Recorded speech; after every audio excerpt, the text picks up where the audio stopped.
press, stop it. Look at Putin. Putin is showing who the Negroes are.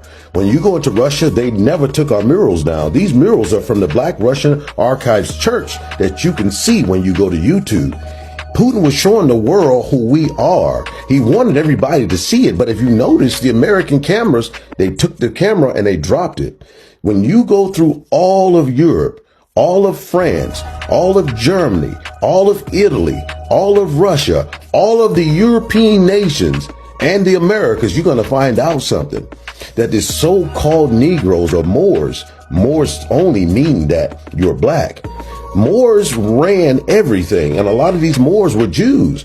Some were Sephardic Jews, and some of them were other type of Jews, but these Jews or Israelites ran what you would call the European nations. That's why when you go into Germany, they find bodies that are thousands of years old, and these bodies are so-called Moors. And when they go into Britain, Britain just means sons of Isaac. That's exactly what it means.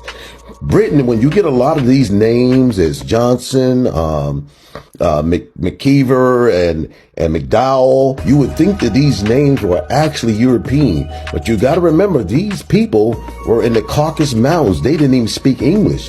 These so-called Negroes and Moors taught them English, and when they came later in the 19th century, they basically took over all of Britain, France, Germany from the 11th century. After the 19th century, they took over everything. And what they did, they came through and they whitewashed everything. So I'm showing you pictures of the ancient nobles here right now as we speak.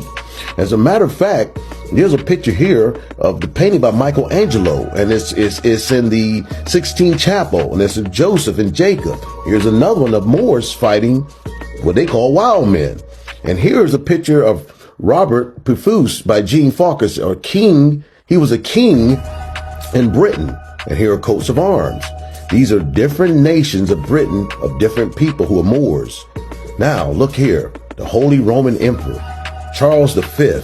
Isn't this something, folks? But get this. Look at what we call Columbus. He was a Sephardic Jew. That's why he had to come here, because no one else could.